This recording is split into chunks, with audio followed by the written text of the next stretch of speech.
Sí, muchas gracias, compañero presidente. Los 100 días que acabamos de celebrar, cientos de miles de personas y millones a lo largo y ancho del país, los primeros 100 días del gobierno de la compañera presidenta, la doctora Claudia Sheinbaum, marcan la culminación de la primera parte del proceso democrático más significativo en la historia moderna de este país.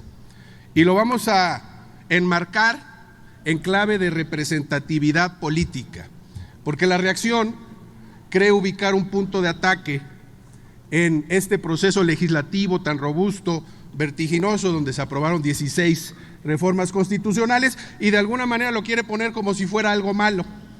Eso no hace más que evidenciar su absoluto divorcio de la realidad y el desahucio político en el que se ubican.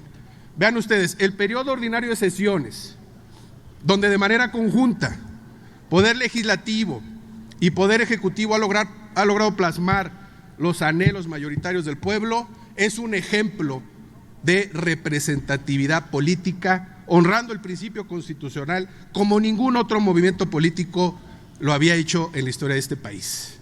No hay improvisaciones, no hay sometimiento, como dicen también algunos extraviados de la reacción. Lo que existe es la voluntad de cumplirle a un pueblo que ha votado con mucho anhelo para ver plasmada en la Constitución el tamaño de su dignidad.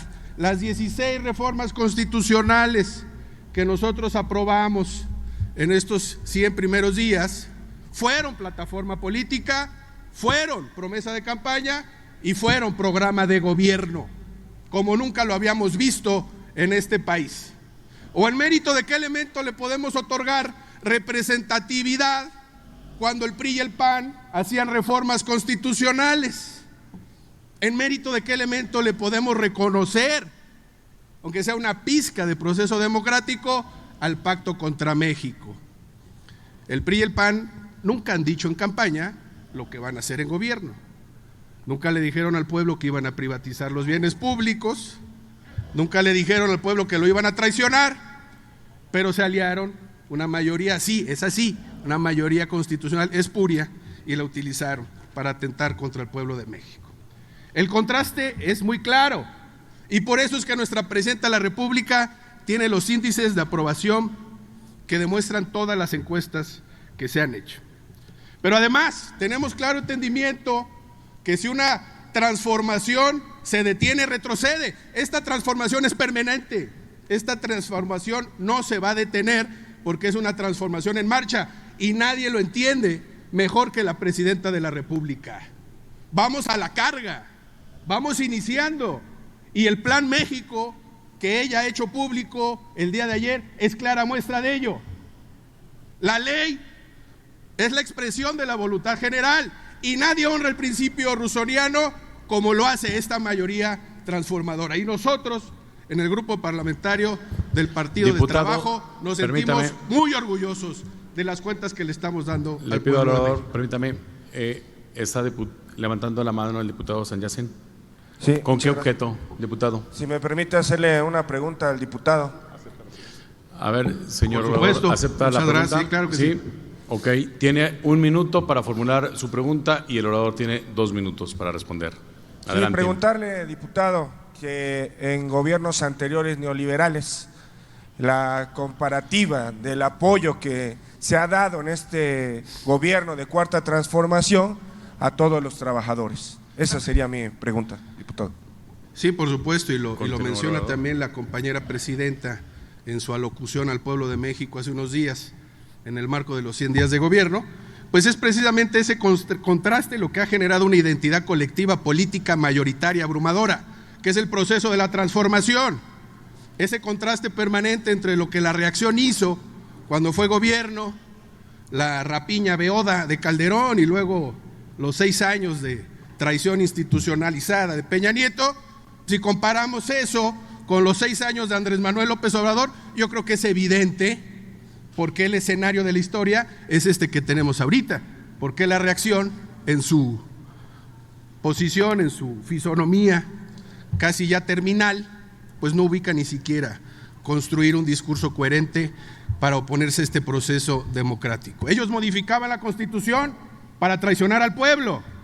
Ellos modificaban la Constitución para trasladar lo que era público a las manos de unos cuantos. Ellos construían en los hechos un andamiaje jurídico institucional que respondiera solo a los intereses de unos cuantos, a los privilegios de ellos. Como peones de ocasión, simplemente significaban relevos gerenciales entre PRI y entre PAN. Ese es el cambio de régimen que hemos construido. Decía ahorita una preopinante de la derecha que eliminar los órganos autónomos constitucionales es avanzar hacia un esquema centralista autoritario. Es falso. Nosotros hemos dicho que estamos construyendo un nuevo régimen. Ese régimen donde exista realmente una voluntad popular en los hechos y que podamos desmontar todas las reglas del juego que se fueron construyendo para beneficiar a unos cuantos. Y ahí nosotros ubicamos a los órganos constitucionales autónomos como una simulación que desde el principio fueron capturados por la partidocracia corrupta que es el PRI y el PAN. Continúo con su tiempo. Alocución para terminar, simplemente corregir algunas cifras, porque también un preopinante de la reacción decía que tiene preocupación por las cifras de desempleo. Yo le puedo comentar que ha habido un aumento de 2.1 millón de empleos en comparación con lo que teníamos en el 2018. Tenemos reservas internacionales con un aumento del 31.6% y tenemos un salario promedio en el IMSS de 17,447 pesos, que significa un aumento del 65%. Orador, alguien está levantando la mano. Adelante, senadora. Anabel Ábalos. Si le puedo hacer una pregunta al orador. Que si le pueden formular una pregunta. Adelante, senadora, tiene 1 minuto y el orador tendrá 2 minutos para respuesta. Muchas gracias. Creo que el orador está mal informado. En el primer periodo ordinario de sesiones trabajamos con mucha responsabilidad. Analizamos todas y cada una de las iniciativas de las reformas que se aprobaron. En el PRI aprobamos las reformas que benefician a México, pero votamos en contra las que perjudican a México. Y yo le quiero recordar que tuvieron una mayoría artificial, que es lo que no dicen.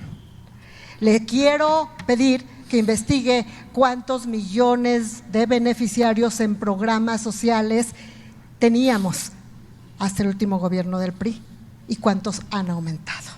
Para que entonces no digan que son los dueños de la verdad absoluta, porque los programas sociales no son para cooptar votos, no son para electorales. Entonces, yo le pregunto, ¿usted considera que todas las reformas que se aprobaron son beneficio para México? Concluya, gracias. Senadora. Gracias. Con todo respeto, adelante, compañera, habla usted de programas sociales, no irá a comparar, por favor.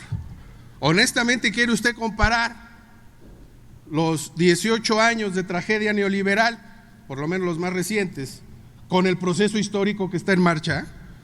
Yo realmente, con todo respeto, le respondo su pregunta. Sí, las reformas han sido positivas y mire usted, este proceso en el fondo es uno de conquista de derechos sociales como preceptos de carácter constitucional.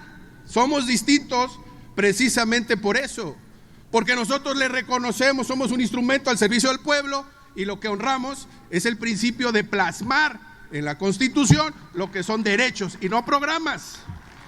Ustedes se aferran mucho al Prospera, fue una tragedia nacional utilizado con criterios coercitivos electorales, fue un instrumento de castigo y la única razón por la que en esa tragedia que fueron sus gobiernos ganaban elecciones. Las cosas han cambiado y han cambiado para bien. Ese es el proceso que construimos entre millones de mexicanas y mexicanos y en el grupo parlamentario del PT ratificamos nuestro compromiso absoluto a defender la voluntad popular y el beneficio del pueblo. Muchas gracias.